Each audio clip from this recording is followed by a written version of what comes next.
الحمد للہ رب العالمین والعاقبۃ للمتقین والصلاة والسلام علی سید الانبیاء والمرسلین وعلی آلہ واصحابہ الطیبین الطاہرین اما بعد فاعوذ باللہ من الشیطان الرجیم بسم اللہ الرحمن الرحیم فاستمسک بالذی اوحی الیک انک علی صراط مستقیم صدق اللہ العظیم۔ الصلاة والسلام علیک یا رسول اللہ، الصلاة والسلام علیک یا حبیب اللہ، الصلاة والسلام علیک یا نبی اللہ، الصلاة والسلام علیک یا نور اللہ، وعلی آلک واصحابک یا حبیب اللہ صلی اللہ تعالی علیہ وسلم۔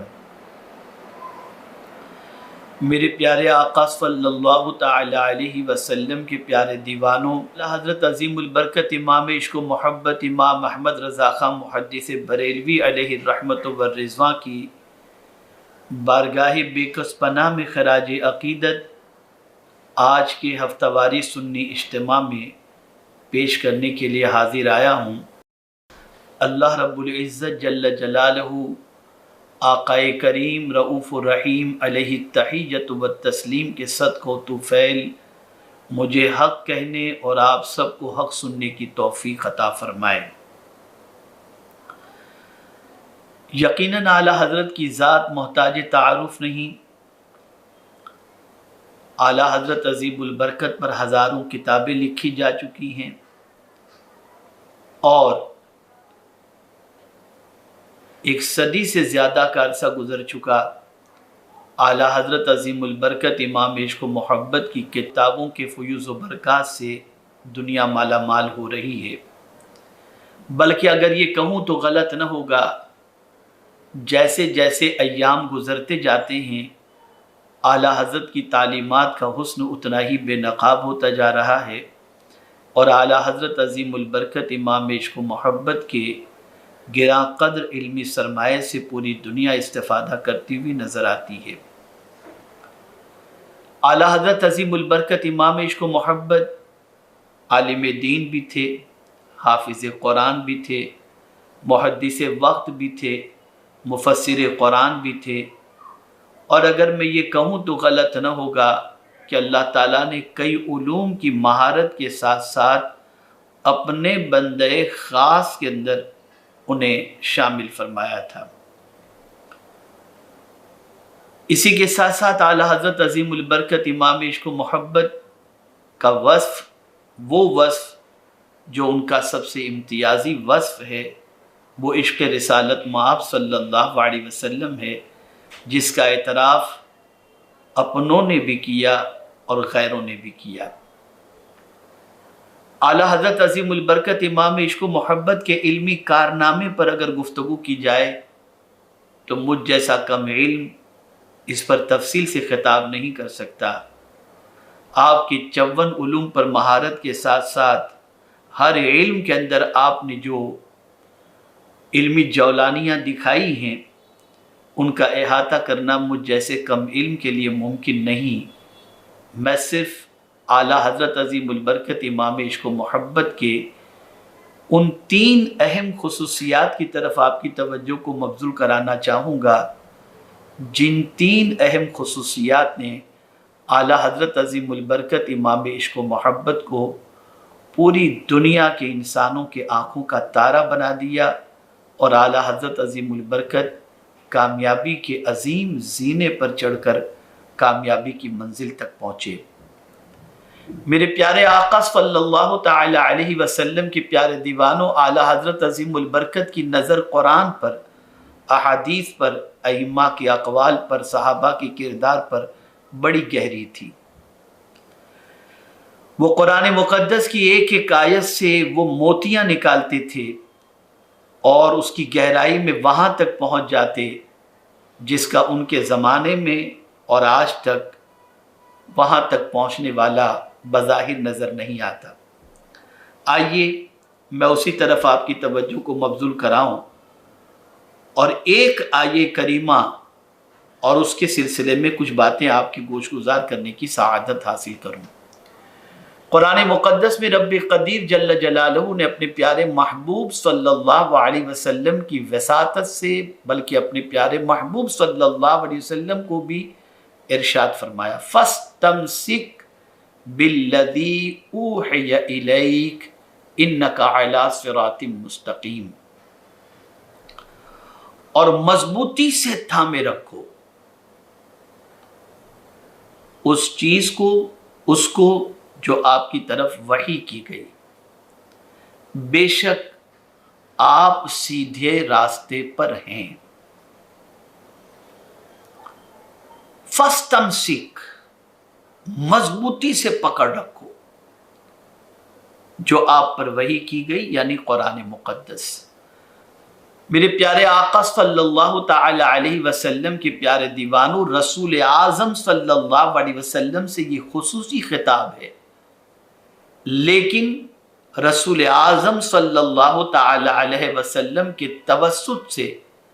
پروردگار جل جلالہ رسول اعظم صلی اللہ تعالی علیہ وسلم کی امت کو اور قوم کو بھی خطاب فرما رہا ہے۔ یہاں یہ بات سمجھنے کے لائق ہے کہ پروردگار نے مضبوطی سے تھامنے کی بات کیوں فرمائی؟ تو وجہ سب سے بڑی یہ ہے کہ قرآن مقدس کو تھامنے کا معاملہ کمزور بھی ہو جاتا ہے، اور آج اس امت کی تباہی اور بربادی کی سب سے بڑی وجہ یہ ہے کہ جس مضبوطی کے ساتھ قرآن مقدس کو پکڑنا چاہیے، تھامنا چاہیے، اس امت نے، اس قوم نے قرآن مقدس کو اتنی مضبوطی سے نہیں تھاما۔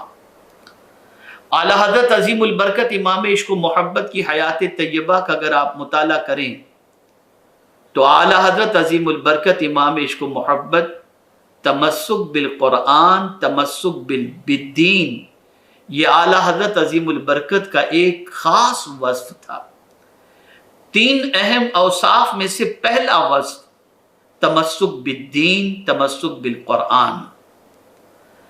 اعلیٰ حضرت عظیم البرکت کے فتاوے کا اگر آپ مطالعہ کریں تو آپ کا کوئی فتویٰ ایسا نہیں ہوگا جو قرآن مقدس کی روشنی میں نہ ہو۔ اور کمال کی بات یہ ہے کہ میرے پیارے آقا صلی اللہ تعالی علیہ وسلم کے پیارے دیوانوں، جو فتویٰ اعلیٰ حضرت عظیم البرکت کسی چیز کے بارے میں دیتے، چاہے وہ حلال سے متعلق ہو یا حرام سے متعلق ہو، جائز سے متعلق ہو یا ناجائز سے متعلق ہو، جنت سے متعلق ہو یا دوزخ سے متعلق ہو، بے عملی سے متعلق ہو یا عمل سے متعلق ہو، حلال سے متعلق ہو یا حرام سے متعلق ہو، اعلیٰ حضرت عظیم البرکت امام عشق و محبت صرف اپنے لفظ اور اپنے علم کو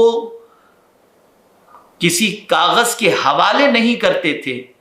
بلکہ جو کچھ فرماتے تھے اس فرمان کو اگر آپ دیکھنا چاہیں تو امام احمد رضا کی زندگی اس پر مکمل عمل پیرا تھی۔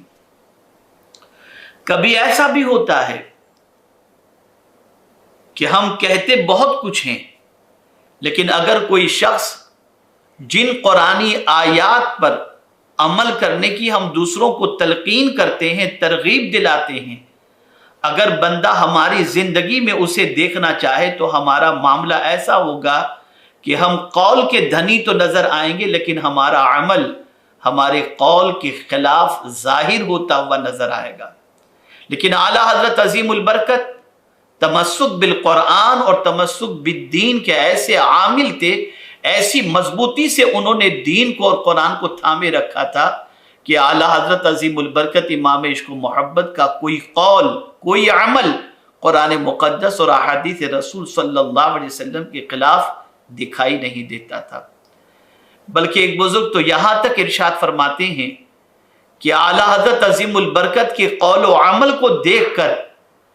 ہمیں صحابہ کا دور یاد آتا ہے، اس اعتبار سے کہ جب غلام رسول کے کردار کی یہ پوزیشن ہے کہ نہ قول کے اندر کہیں قرآن کی خلاف ورزی ہے، نہ عمل کے اندر کہیں قرآن کی خلاف ورزی ہے، تو ظاہر سی بات ہے کہ صحابہ کا عمل کتنا حسین ہوگا، اور اعلیٰ حضرت کا عمل اتنا اچھا لگ رہا ہے تو صحابہ کرام علیہم الرضوان کا عمل کتنا اچھا ہوگا۔ اعلیٰ حضرت عظیم البرکت امام عشق و محبت تمسک بالدین کے سلسلے میں اس حد تک قائم تھے کہ میرے پیارے آقا صلی اللہ تعالی علیہ وسلم کے پیارے دیوانوں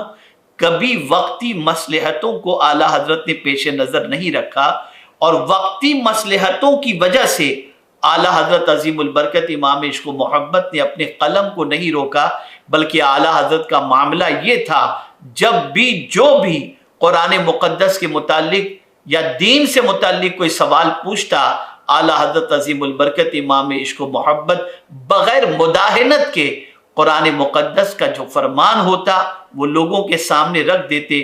دین کا جو فرمان ہوتا وہ لوگوں کے سامنے رکھ دیتے، بلا خوف لومۃ لائم، کسی ملامت کرنے والے کا خوف اعلیٰ حضرت عظیم البرکت امام عشق و محبت کے دل میں نہیں تھا۔ تمسک بالدین کا عالم یہ تھا کہ فرائض تو اپنی جگہ پر، واجبات و سنن تو اپنی جگہ پر، بلکہ اعلیٰ حضرت عظیم البرکت امام عشق و محبت مستحبات سے بھی اپنے آپ کو کنارہ کش کیے ہوئے نہیں تھے، بلکہ مستحبات کے بھی اعلیٰ حضرت عظیم البرکت عامل تھے۔ اگر کسی کو دین سمجھنا ہوتا، دین کے احکام سمجھنے ہوتے، تو میرے پیارے آقا صلی اللہ تعالی علیہ وسلم کے پیارے دیوانوں اعلیٰ حضرت عظیم البرکت کے عمل کو لوگ دیکھ لیتے، سمجھ میں آ جاتا کہ جو کچھ امام عشق و محبت نے کیا ہے وہ قرآن کے عین مطابق، رسول اعظم صلی اللہ علیہ وسلم کی حدیث کے مطابق، اور ساتھ ہی ساتھ فقہاء کرام اور مجتہدین کرام کے احکام کے مطابق نظر آتا ہے۔ میرے پیارے آقا صلی اللہ تعالی علیہ وسلم کے پیارے دیوانوں، اعلیٰ حضرت عظیم البرکت نے دین کے دامن کو تھامے رکھا تھا، اس لیے کہ دین کے غلبے کے لیے انہیں کام کرنا تھا، اپنے وجود کو غالب نہیں کرنا تھا۔ خود رسول اعظم صلی اللہ تعالی علیہ وسلم کو رب قدیر جل جلالہ نے اس فرش گیتی پر بھیجا تو مقصد بیان فرمایا، هو الذی ارسل رسولہ بالہدی ودین الحق لیظہرہ علی الدین کلہ۔ میرے پیارے آقا صلی اللہ تعالی علیہ وسلم کے پیارے دیوانوں، تو امام عشق و محبت بھی جانتے تھے کہ مشن مصطفیٰ صلی اللہ تعالی علیہ وسلم غلبہ دین ہے، تو غلبہ دین اسی وقت ممکن ہے جب ہم خود اپنے وجود پر دین کے غلبے کو، دین کو غالب کر لیں۔ ہمارا وجود کچھ کہہ رہا ہو، ہماری زبان کچھ کہہ رہی ہو، ہمارا دل کچھ کہہ رہا ہو، ہماری نگاہیں کچھ کر رہی ہوں، اور ہماری زبان یہ کہہ رہی ہو ہم دین کا غلبہ چاہتے ہیں۔ ہم نے تو دین کو مضبوطی سے تھاما نہیں، قرآن کو مضبوطی سے تھاما نہیں۔ آج اگر ہم اپنی زندگی کا جائزہ لیں تو میں یقین کے ساتھ کہہ سکتا ہوں قرآن کی ایک آیت پر بھی شاید جیسا عمل نظر آنا چاہیے ہماری زندگی سے نظر نہیں آتا،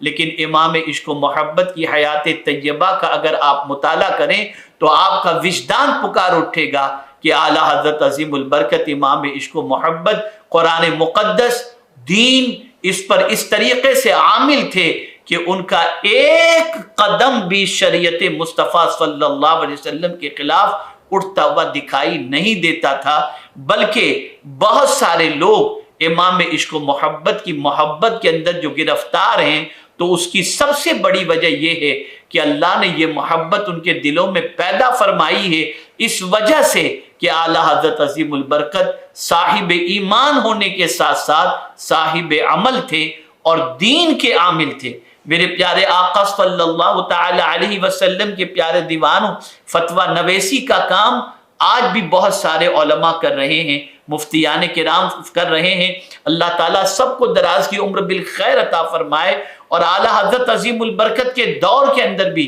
یہ کام ہوتا رہا اور قیامت تک یہ کام جاری و ساری رہے گا۔ لیکن سوال یہ پیدا ہوتا ہے کہ اعلیٰ حضرت عظیم البرکت امام عشق و محبت کی محبت اور ان کے مشن کے فروغ کا جذبہ لوگوں کے دلوں میں اتنا کیوں پیدا ہو رہا ہے؟ تو اس کی سب سے بڑی وجہ یہ ہے تمسک بالدین۔ یہ وصف اعلیٰ حضرت کی زندگی میں ایسا تھا، جو مسئلہ بتاتے تھے اس مسئلے پر پہلے خود عمل پیرا تھے، جو فتویٰ دیتے تھے اس فتوے پر پہلے خود عمل پیرا تھے، قرآن کی آیت کو پڑھتے تھے اس کو اپنی زندگی میں نافذ کرتے تھے، رسول اعظم کی حدیث کو پڑھتے تھے اسے اپنی زندگی میں امپلیمنٹ کرتے تھے، اور کوئی ڈر، کوئی خوف اور کسی ڈر کی وجہ سے امام عشق و محبت نے کبھی خدا کے فرمان کو چھپایا نہیں، اور پروردگار کے ارشاد اور دین کے احکام کو انہوں نے چھپایا نہیں، بلکہ ہر خطرے سے کھیلنے کے لیے تیار تھے،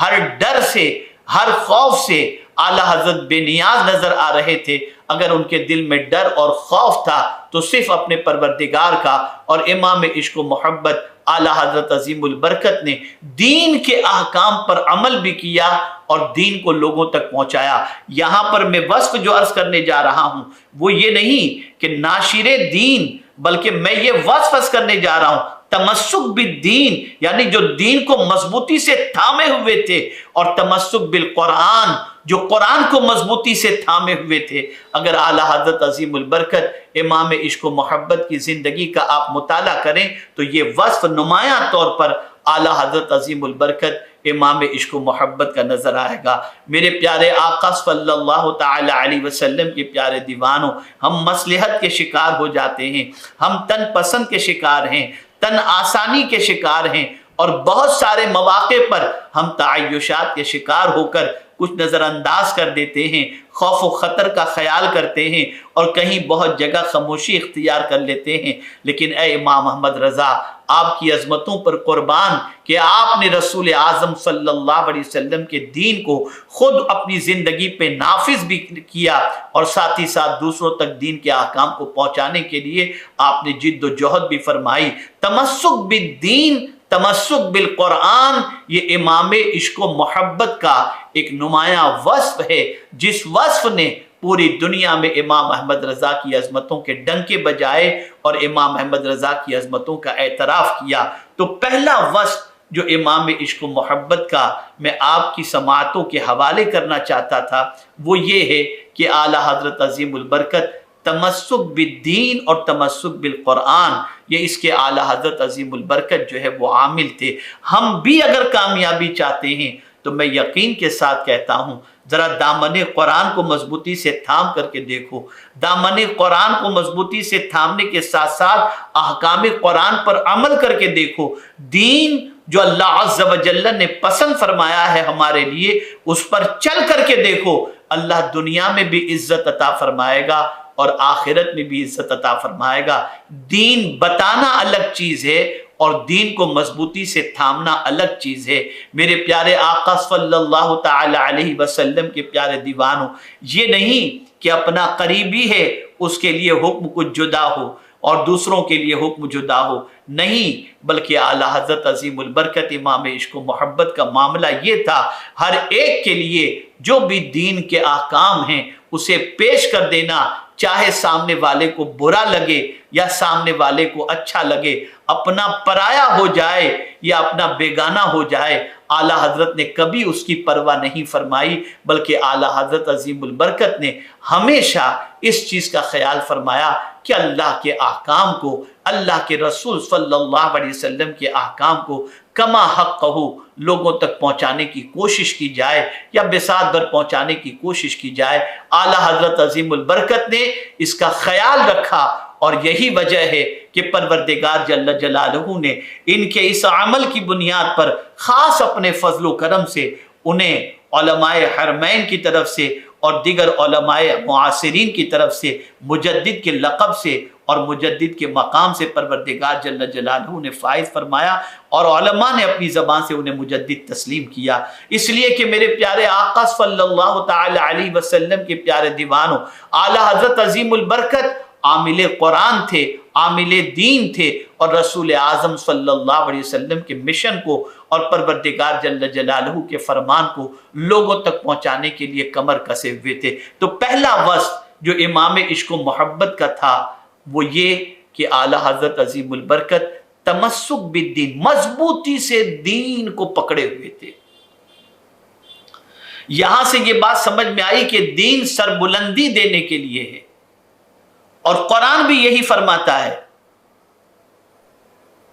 کہ اسلام کو چھوڑ کر اگر کوئی اور راستہ، دین کو چھوڑ کر کوئی اور راستہ اختیار کرو گے تو تم گھاٹے میں رہو گے۔ وَمَن يَبْتَغِ غَيْرَ الْإِسْلَامَ دِينًا فَلَن يُقْبَلَ مِنْهُ وَهُوَ فِي الْآخِرَةِ مِنَ الْخَاسِرِينَ۔ گھاٹے میں رہو گے، خسارے میں رہو گے۔ آج کا مسلمان اگر گھاٹے اور خسارے کے اندر ہے تو اس کی سب سے بڑی وجہ یہ ہے کہ اس نے فکری، عملی، تہذیبی، تمدنی، یہ سب مغربی غلامی اس نے اختیار کر لی ہے۔ اگر بندہ مومن نے فکر مصطفی صلی اللہ علیہ وسلم کو اختیار کر لی ہوتی اور تہذیب و تمدن کے اندر رسول اعظم صلی اللہ علیہ وسلم کی سنتوں کو اختیار کر لیا ہوتا تو آج کا مسلمان تباہی اور بربادی کا شکار قطعی طور پر نہ ہوتا۔ تو میرے پیارے آقا صلی اللہ تعالی علیہ وسلم کے پیارے دیوانوں، پہلا وصف تمسک بالدین، تمسک بالقرآن۔ دوسرا وصف عشق رسالت مآب صلی اللہ تعالی علیہ وسلم۔ یہ اعلیٰ حضرت عظیم البرکت امام عشق و محبت کا عظیم وصف ہے۔ وہ محبت رسول صلی اللہ علیہ وسلم میں اتنے ڈوبے ہوئے تھے کہ میں آپ کو کیا عرض کروں، آج ہمارا دل ہم جھانک کر کے دیکھیں، ہزار اپنی زبان سے ہم عاشق رسول ہونے کی بات کریں، ہزار اپنی زبان سے ہم محبت رسول صلی اللہ علیہ وسلم میں دیوانہ ہونے کی بات کریں، لیکن جھانک کر کے دیکھیں کہ ہمارا دل کس چیز سے معمور ہے۔ اعلیٰ حضرت عظیم البرکت امام عشق و محبت کہتے ہیں دل ہے وہ دل جو تیری یاد سے معمور رہا۔ ہمارے دل میں کس کی یاد ہے؟ ہمارے دل میں کس کی محبت ہے؟ ہمارا دل کس تذکرے سے خوش ہوتا ہے؟ ہمارا دل کس چیز سے معمور ہے، منور و مجلہ ہے؟ ہم اسے دیکھیں، ہماری کوئی تعریف کرتا ہے تو ہمارا دل خوش ہو جاتا ہے،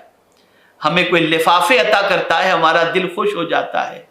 لیکن اے امام عشق و محبت، آپ کی عظمتوں پر قربان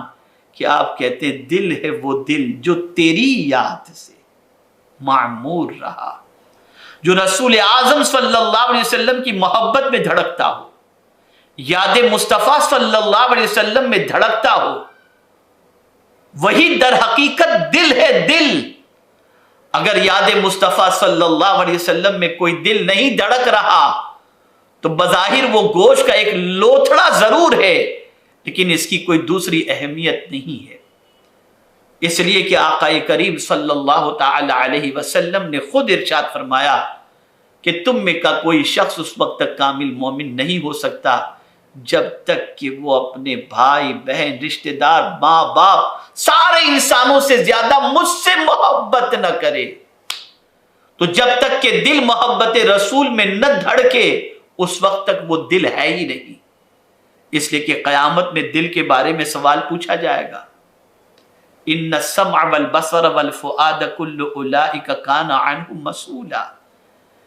بے شک کان، آنکھ اور دل کے بارے میں قیامت میں سوال پوچھا جائے گا، یہ دل کس کے لیے دھڑکتا تھا۔ یہاں مجھے ایک چیز یاد آ رہی ہے، بہت سارے لوگ قرآن مقدس کی اس آیہ کریمہ کے حوالے سے غلط فہمی کے شکار ہیں۔ ربنا آتنا فی الدنیا حسنہ وفی الآخرۃ حسنہ، اور بسا اوقات کہہ اٹھتے ہیں کہ ہم اچھی دنیا اللہ سے مانگ رہے ہیں، اچھی آخرت اللہ سے مانگ رہے ہیں۔ دنیا کا سوال اس کے اندر ہے ہی نہیں، دنیا کا سوال اس کے اندر ہے ہی نہیں۔ یہ آیت کریمہ میں دنیا کا سوال نہیں ہے کہ ہم دنیا مانگ رہے ہیں۔ ربنا آتنا فی الدنیا حسنہ، دنیا میں ہمیں اچھائی عطا فرما، دنیا عطا فرمانے کی بات نہیں ہے۔ اور بہت سارے لوگ یہ کہتے ہیں کہ ہم اللہ سے اچھی دنیا مانگ رہے، دنیا میں حسنہ مانگو، بھلائی مانگو، میرے پیارے آقا صلی اللہ تعالی علیہ وسلم کے پیارے دیوانوں، دنیا میں بھی بھلائی مانگو، اچھائی مانگو، اور آخرت میں بھی اچھائی مانگو کہ مولا ہمیں دنیا میں بھی اچھائی عطا فرما، آخرت میں بھی حسنہ عطا فرما۔ اور یہاں پر بعض مفسرین یہ بھی فرماتے ہیں کہ حسنہ سے مراد عافیت ہے، یعنی مولا دنیا میں بھی ہمیں عافیت عطا فرما، آخرت میں بھی عافیت عطا فرما۔ یہاں دنیا کے سوال کا معاملہ ہی کہاں ہے کہ ہم اللہ سے دنیا مانگ رہے ہیں۔ اب دنیا کی محبت اسی وجہ سے ہمارے دل میں اتنی بیٹھ گئی کہ ہمیں دنیا کی ہر چیز اچھی لگتی ہے، دنیا کے لیے ہمارا دل دھڑکتا ہے، دنیا کی محبت میں ہمارا دل دھڑکتا ہے۔ لیکن اے امام عشق و محبت، آپ کی عظمتوں پر قربان کہ آپ دل کے حوالے سے فرماتے ہیں، کیا تم جاننا چاہتے ہو کہ دل کس کو کہتے ہیں؟ تو فرمایا گیا دل ہے وہ دل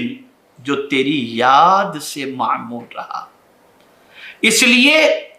کہ قیامت میں پروردگار دل کے بارے میں سوال پوچھے گا کہ کس کی محبت میں دھڑکتا تھا، کس کی یاد میں دھڑکتا تھا۔ میرے پیارے آقا صلی اللہ علیہ وسلم کے پیارے دیوانوں، فؤاد فرمایا گیا، یہاں قلب نہیں فرمایا گیا۔ ان السمع والبصر والفؤاد، فؤاد کے معنی بھی دل کے ہوتا ہے، لیکن قلب اور فؤاد، قلب کے معنی بھی دل اور فؤاد کے معنی بھی دل، لیکن دونوں میں تھوڑا سا فرق ہے۔ قلب کہتے ہیں اس خون، اس گوشت کے لوتھڑے کو جو دل کہا جاتا ہے، اور فؤاد کہتے ہیں کسی کی محبت میں جلنے والے دل کو، اسے فؤاد کہتے ہیں۔ اب قیامت میں سوال ہوگا کہ بندے تیرا دل کس کی محبت میں جلتا تھا؟ اب اگر اعلیٰ حضرت عظیم البرکت کا اس آیت مبارکہ کی روشنی میں عمل دیکھا جائے تو فرماتے ہیں دل ہے وہ دل جو تیری یاد سے معمور رہا، سر ہے وہ سر جو تیرے قدموں پہ قربان گیا۔ آپ اندازہ لگائیں، وہ سر بھی چاہتے ہیں کہ حضور کے قدموں پہ قربان ہو، وہی در حقیقت سر ہے جو نام مصطفیٰ صلی اللہ علیہ وسلم پر قربان ہو جائے، رسول اعظم صلی اللہ علیہ وسلم کی محبت میں ختم ہو جائے، رسول اعظم صلی اللہ علیہ وسلم کی چوکھٹ پر سر موجود ہو، جان نکل جائے۔ در حقیقت وہی سر ہے جو مصطفیٰ جان رحمت صلی اللہ علیہ وسلم کی محبت میں لٹانے کے لیے تیار۔ لیکن یہ اعلیٰ حضرت عظیم البرکت امام عشق و محبت صرف شاعرانہ انداز میں نہیں کہتے تھے کہ ایک اچھا شعر کہہ کر کے گزر گئے۔ آپ رسول اعظم صلی اللہ تعالی علیہ وسلم سے لگاؤ کو اعلیٰ حضرت عظیم البرکت کے اس اعتبار سے دیکھنا چاہیں تو اعلیٰ حضرت عظیم البرکت امام عشق و محبت کا یقیناً دل اگر آپ دیکھیں تو دل میں یہی چیز نظر آئے گی۔ اس لیے اعلیٰ حضرت قسم کھا کر کے فرماتے ہیں کہ قسم کھا کر کے میں کہتا ہوں کہ میرے دل کے اگر دو ٹکڑے کیے جائیں تو ایک پر لا الہ الا اللہ اور دوسرے پر محمد الرسول اللہ صلی اللہ علیہ وسلم لکھا ہوا پائیں گے۔ یہ وہی شخص کہہ سکتا ہے جس کے دل میں واقعی چراغ محبت مصطفی صلی اللہ علیہ وسلم جل رہا ہو، جس کا عالم یہ ہو کہ لقمہ سامنے آئے، اچھی غذا ہے، بہت لذیذ غذا ہے،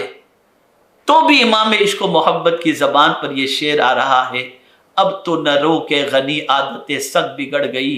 میرے کریم پہلے ہی لقمہ تر کھلائے کیوں۔ اگر کوئی کچھ دیتا ہے تو اعلیٰ حضرت عظیم البرکت امام عشق و محبت کہتے ہیں کون دیتا ہے، دینے کو منہ چاہیے،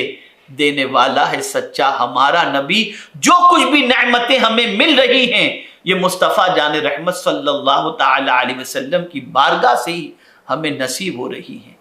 میرے پیارے آقا صلی اللہ تعالی علیہ وسلم کے پیارے دیوانوں، دنیا میں صرف اعلیٰ حضرت عظیم البرکت آقا کریم صلی اللہ تعالی علیہ وسلم کی محبت ہی کے اندر گرفتار رہنے کی بات نہیں کرتے، بلکہ اعلیٰ حضرت عظیم البرکت امام عشق و محبت کا عالم یہ ہے کہ قبر کے اندر بھی اپنے کسی عمل کے حوالے سے اعلیٰ حضرت عظیم البرکت کو کوئی ناز نہیں ہے، ترجمہ قرآن، نماز تہجد، نفل، تلاوت قرآن مقدس، روزے، کسی چیز پر توجہ نہیں، بلکہ قبر کے حوالے سے بھی کہتے ہیں تو صرف یہ کہتے ہیں لحد میں عشق روح شاہ کا داغ لے کے چلے، اندھیری رات سنی تھی چراغ لے کر کے چلے۔ آپ اندازہ لگائیں اندھیری قبر کے حوالے سے اعلیٰ حضرت عظیم البرکت کس چیز کے حوالے سے فرماتے ہیں کہ میری قبر کا سامان کیا ہے؟ لحد میں عشق روح شاہ کا داغ لے کے چلے۔ مصطفیٰ جان رحمت صلی اللہ علیہ وسلم کے چہرے مبارک اور روح زیبا کا جو عشق ہے، ہم قبر کے اندر کچھ لے کر کے نہیں جا رہے، مصطفیٰ جان رحمت صلی اللہ علیہ وسلم کے چہرے مبارک سے جو عشق تھا وہ عشق اپنے ساتھ لے کر کے جا رہے ہیں۔ اللہ اکبر، میرے پیارے آقا صلی اللہ علیہ وسلم کے پیارے دیوانوں، اور پھر اسی کو قبر کا چراغ بتا رہے ہیں، اس لیے کہ مصطفیٰ جان رحمت صلی اللہ علیہ وسلم کے روح زیبا کی بات تو اپنی جگہ پر ہے، بلکہ ام المؤمنین حضرت عائشہ صدیقہ رضی اللہ تعالی عنہ فرماتی ہیں کہ میری سوئی بھی گم جاتی تو مصطفیٰ جان رحمت صلی اللہ تعالی علیہ وسلم کے دندان مبارک کی روشنی سے میں سوئی کو تلاش کر لیا کرتی۔ آپ اندازہ لگائیں جب دندان مبارک کی روشنی کا یہ عالم ہے تو رخ مصطفیٰ صلی اللہ علیہ وسلم کی روشنی کا عالم کیا ہوگا؟ تو قبر کی روشنی بھی اعلیٰ حضرت عظیم البرکت امام عشق و محبت جس چیز کو مانگ رہے ہیں وہ رخ مصطفیٰ صلی اللہ علیہ وسلم کا چراغ، وہ رخ مصطفیٰ صلی اللہ علیہ وسلم کی محبت ہے۔ اور پھر کبھی بھی اعلیٰ حضرت عظیم البرکت نے رسول اعظم صلی اللہ تعالی علیہ وسلم کی اس خوشی کو نظر انداز نہیں فرمایا کہ تاجدار کائنات صلی اللہ تعالی علیہ وسلم ہمیشہ اپنی امت کی فکر کرتے، اپنی امت کا بھلا چاہتے اور اپنی امت کے لیے رات و دن رویا کرتے۔ تو اب عشق کا جو چراغ اللہ عز و جل نے، عشق رسالت مآب صلی اللہ علیہ وسلم کا چراغ جو امام عشق و محبت کے دل میں اللہ نے روشن فرمایا، اس چراغ کا فائدہ خود ہی نہیں اٹھانا چاہتے، بلکہ کہتے ہیں حاجیو آؤ شہنشاہ کا روضہ دیکھو، کعبہ تو دیکھ چکے، کعبے کا کعبہ دیکھو۔ یعنی اب آپ دیکھیں اس سفر کے حوالے سے بھی یہ نہیں کہتے کہ اے احمد رضا چلو اب تم کعبہ تو دیکھ چکے، اب کعبے کا کعبہ دیکھو، نہیں، سارے حاجیوں سے فرماتے ہیں حاجیو آؤ شہنشاہ کا روضہ دیکھو، سارے حاجیوں چلو ہم چلتے ہیں اس شہنشاہ کا روضہ دیکھنے کے لیے جو کعبے کا بھی کعبہ ہے۔ اس سے یہ بات سمجھ میں آتی ہے کہ اعلیٰ حضرت عظیم البرکت رسول اعظم صلی اللہ علیہ وسلم کی محبت کے اندر خود تنہا گرفتار رہنا نہیں چاہتے، بلکہ ساری امت کو مصطفیٰ جان رحمت صلی اللہ علیہ وسلم کی محبت میں گرفتار کرنا چاہتے ہیں۔ یہی وجہ ہے کہ ایک اور مقام پر سلام پیش کرتے ہوئے اعلیٰ حضرت عظیم البرکت آقا کریم صلی اللہ علیہ وسلم کی بارگاہ میں بئی طور سلام پیش کرتے کہ ایک میرا ہی رحمت میں دعویٰ نہیں، شاہ کی ساری امت پہ لاکھوں سلام، صرف مجھ پر رحمت ہو جائے سرکار کی، میں یہ نہیں کہتا میرے آقا کی رحمت ساری امت پر ہو جائے۔ یہ فکر امام عشق و محبت نے اختیار فرمائی، رسول اعظم صلی اللہ علیہ وسلم کی محبت میں ڈوب کر امت مصطفیٰ صلی اللہ علیہ وسلم سے جو حضور صلی اللہ علیہ وسلم کا عشق تھا، امت کے لیے جو درد تھا، اسی درد کی وجہ سے، اس لیے کہ آدمی کو جس سے محبت ہوتی ہے اس کی ہر چیز سے محبت ہو جاتی ہے، تو رسول اعظم صلی اللہ علیہ وسلم سے جو امام عشق و محبت کو سچی محبت تھی، اسی وجہ سے رسول اعظم صلی اللہ علیہ وسلم کی امت سے جو حضور کو محبت تھی، وہ محبت کا چراغ بھی امام عشق و محبت کے دل میں جل رہا تھا۔ میرے پیارے آقا صلی اللہ تعالی علیہ وسلم کے پیارے دیوانوں، آج ہمارا حال یہ ہے کہ ہم امت مصطفیٰ صلی اللہ علیہ وسلم کی کامیابی کی دعائیں تو کرتے ہیں، لیکن سچویشن یہ ہے کامیابی ملے تو ہمیں، عزت ملے تو ہمیں، شہرت ملے تو ہمیں، دولت ملے تو ہمیں، جنت ملے تو ہمیں، کامیابی ملے تو ہمیں، ساری چیزیں ہمیں ہی ملیں، لیکن اللہ اکبر، فکر مصطفیٰ صلی اللہ علیہ وسلم یہ ہے کہ تنہا مجھے نہیں، حضور کی ساری امت کو خیر نصیب ہو جائے، ساری امت پر حضور کی رحمت ہو جائے۔ اللہ اکبر۔ مجھے یہاں پر ایک حدیث مبارکہ یاد آتی ہے، ایک شخص مسجد نبوی شریف کے اندر دعا کر رہے تھے، جس میں رسول اعظم صلی اللہ تعالی علیہ وسلم اس دعا کے وقت قریب سے گزرے۔ دعا کرنے والے، مفہوم عرض کر رہا ہوں، دعا کرنے والے نے یہ دعا کی، اے اللہ مجھ پر رحم فرما۔ اللہ اکبر۔ پیغمبر رحمت صلی اللہ تعالی علیہ وسلم کو یہ کہنا اچھا نہ لگا۔ رسول اعظم صلی اللہ علیہ وسلم نے سب پر رحمت کے حوالے سے فرمایا کہ رحمت کو اس طرح سے خود کے لیے مقید نہ کرو، بلکہ ساری امت کے لیے رحمت کی بھیک مانگو۔ اور یہاں میں آپ کو بتاؤں، ایک روایت میری نظروں سے کسی بزرگ کی گزری ہے، یاد نہیں آتا، مفہوم عرض کر رہا ہوں کہ اگر کوئی شخص اللہ عز و جل کی بارگاہ میں یہ دعا کرے، اللہم ارحم امت محمد صلی اللہ علیہ وسلم، اللہم فرج عن امت محمد صلی اللہ علیہ وسلم، اللہم اغفر امت محمد صلی اللہ علیہ وسلم، اگر اس دعا کو کوئی اپنی زندگی میں لازم کر لے تو اللہ اسے ابدال کے مقام پر فائز فرماتا ہے۔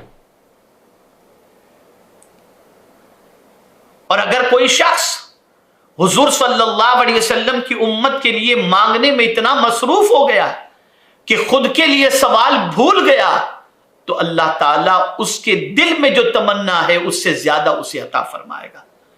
اس سے مراد یہ نہیں کہ آپ اپنے لیے نہ مانگیں، آپ اپنے لیے بھی مانگیں، اپنے والدین کے لیے بھی مانگیں، اور ساتھ میں جملہ مومنین کے لیے بھی مانگیں۔ یہ بھی قرآن سے ثابت ہے، ربنا اغفر لی ولوالدی وللمؤمنین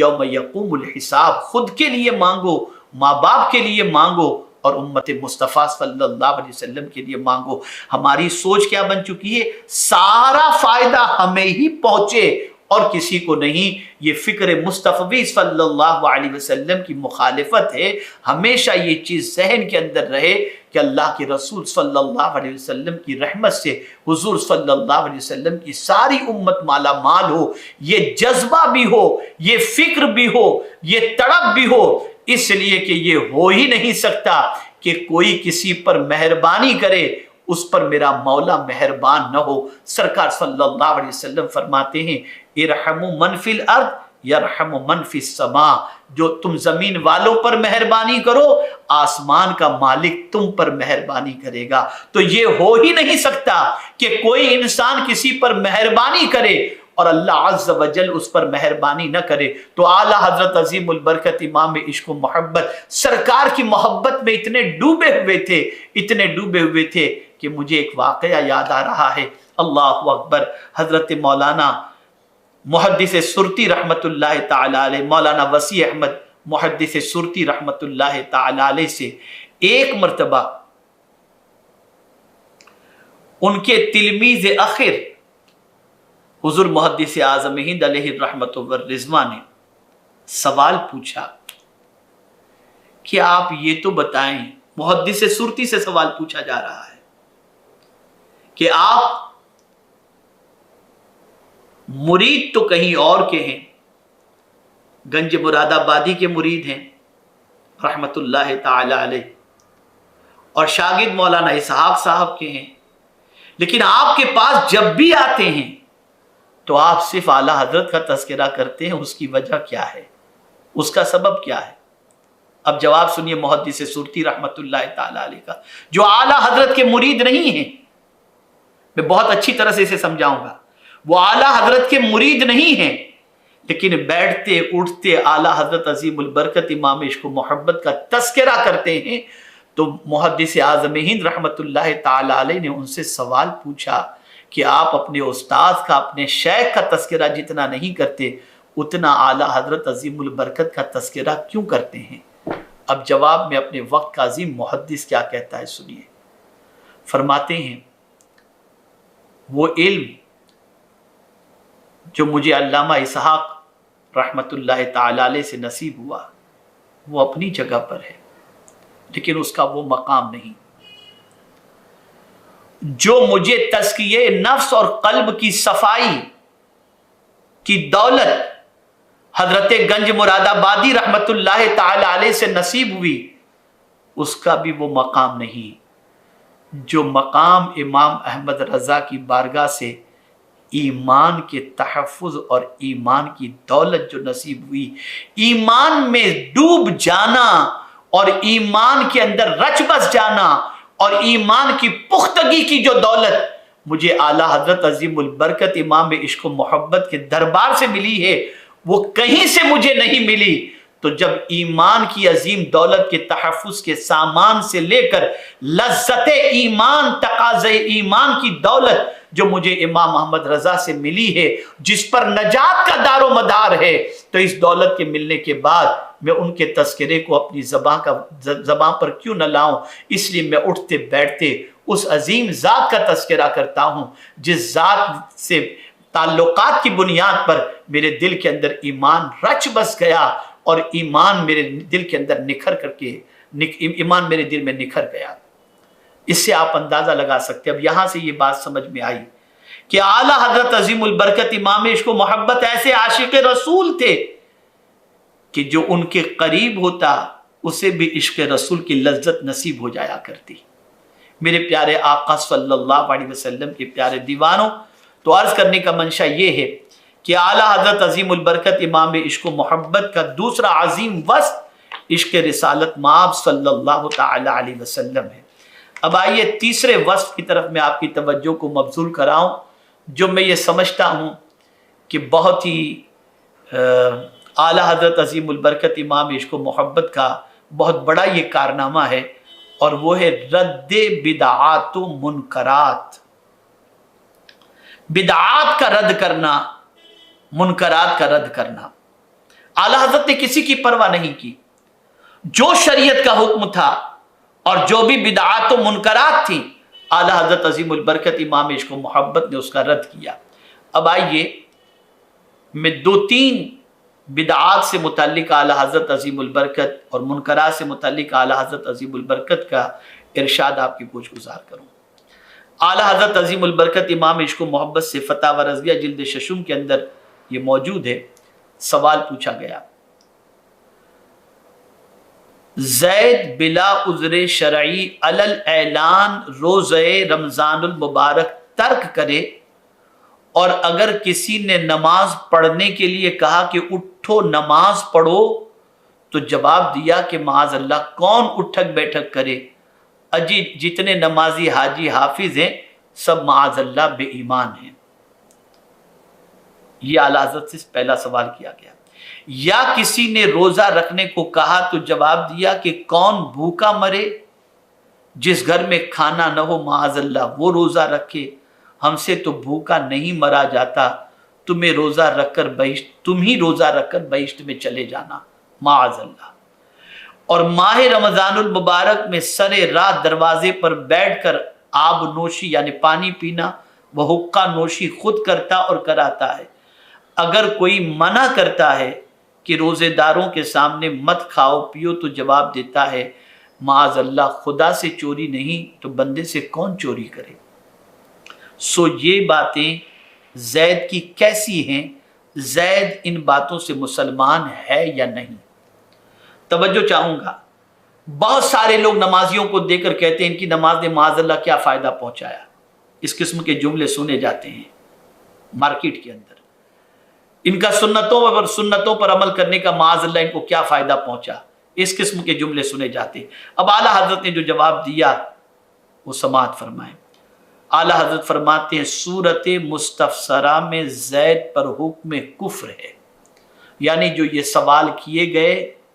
ان سوال کے عوض کے اندر یہ حکم زید کے اوپر کفر کا لگتا ہے، یعنی زید کافر ہو گیا۔ اور وہ لوگ جو ان باتوں سے خوش ہوتے ہیں ان پر بھی یہی حکم ہے۔ بہت سارے لوگ ایسے مسخروں کی باتوں کو سننے کے بعد خوش ہوتے ہیں، کہے لگاتے ہیں، ان پر بھی یہی حکم ہے۔ ان کے جمعہ اور عیدین باطل ہیں، ان کی عورتیں ان کے نکاح سے نکل گئیں، مسلمانوں کو ان سے میل جول حرام، ان کے پاس بیٹھنا ناجائز ہے۔ اب میں آپ سے سوال پوچھنا چاہتا ہوں،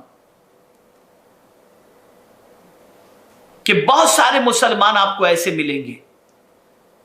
جو یہ کہتے ہوئے دکھائی دیں گے کہ معاذ اللہ ان کی نماز نے ان کو کیا فائدہ پہنچایا، اور یہ بھی کہتے دکھائیں گے یار ایسی نماز پڑھ کر کہ معاذ اللہ کیا فائدہ، حالت دیکھو اتنے سال سے پڑھ رہے ہیں، پریشانی ہی پریشانی ہے۔ تو میں عرض کرنا چاہوں گا ایسے جملے اپنی زبان سے نکالنے سے پرہیز کریں، ورنہ ایمان کے لالے پڑ جائیں گے۔ اب آئیے دوسری بات، آج یہ بات بھی مارکیٹ کے اندر بہت زیادہ سنائی دیتی ہے، اس کا جواب اعلیٰ حضرت نے کیا دیا ہے۔ جو شخص کسی عالم کی نسبت یا کسی دوسرے کی نسبت لفظ مردود کہے یا یوں کہے کہ وہ بے وقوف کچھ نہیں جانتا، اس کی نسبت شرع کیا حکم دے گی؟ لفظ مردود پر غور کیجئے گا۔ اب اعلیٰ حضرت نے کیا جواب دیا؟ آپ جس کسی کو مسلمان کو مردود کہیں گے، یعنی یہاں سے مراد کسی دوسرے سے مراد جو ہے مسلمان ہے، عالم سے مراد سنی عالم ہے، یہ دونوں چیزیں ذہن میں رہیں، کسی سنی عالم یا کسی مسلمان کو مردود یا بے وقوف کہنے کے حوالے سے ذہن میں رکھیں اعلیٰ حضرت اس کا کیا جواب دیا۔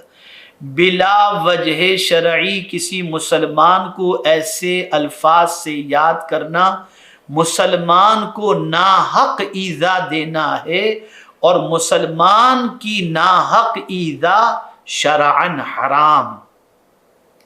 رسول اللہ صلی اللہ علیہ وسلم فرماتے ہیں من اذا مسلمن فقد اذانی ومن اذانی فقد اذى اللہ، جس نے بلا وجہ شرعی کسی مسلمان کو ایذا دی اس نے مجھے ایذا دی، اور جس نے مجھے ایذا دی اس نے اللہ عز و جل کو ایذا دی۔ ایذا سے معنی تکلیف۔ بظاہر ایک انسان کسی مسلمان کو تکلیف دے رہا ہے، لیکن یہ مسلمان کو تکلیف پہنچانا در حقیقت رسول اعظم صلی اللہ علیہ وسلم کو تکلیف پہنچانا ہے، اور اگر کوئی رسول اعظم صلی اللہ علیہ وسلم کو تکلیف پہنچاتا ہے تو در حقیقت وہ اللہ کو تکلیف پہنچاتا ہے۔ آپ اندازہ لگائیں کہ کسی مسلمان کو تکلیف پہنچانا کتنا بڑا گناہ ہے۔ اب پہلی بات جو تھی عالم کی نسبت،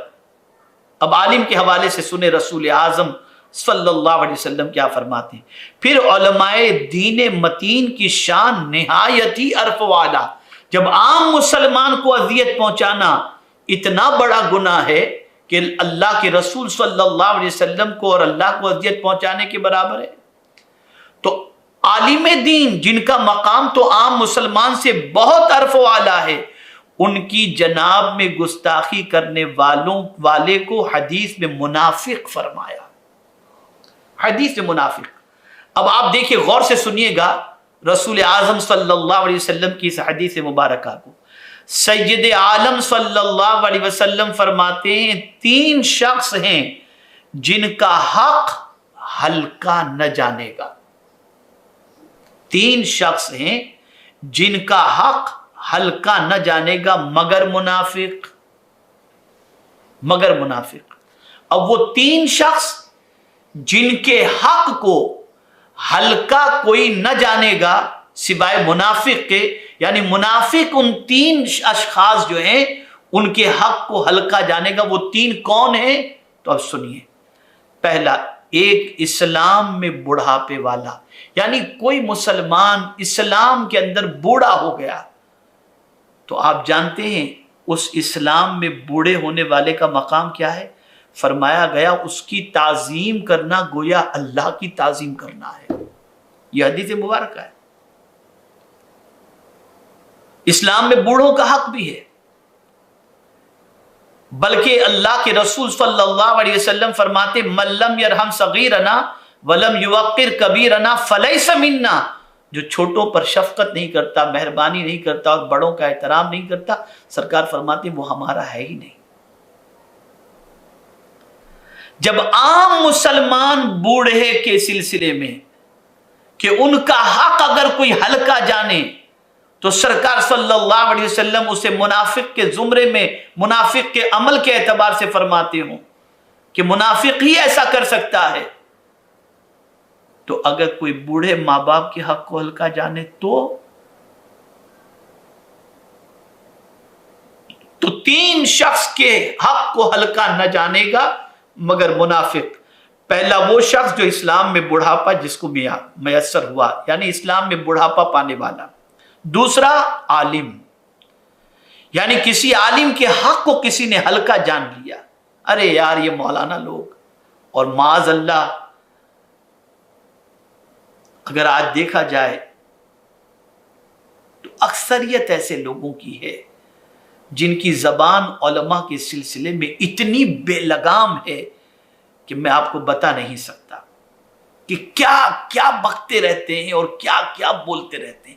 آتا جاتا کچھ بھی نہیں۔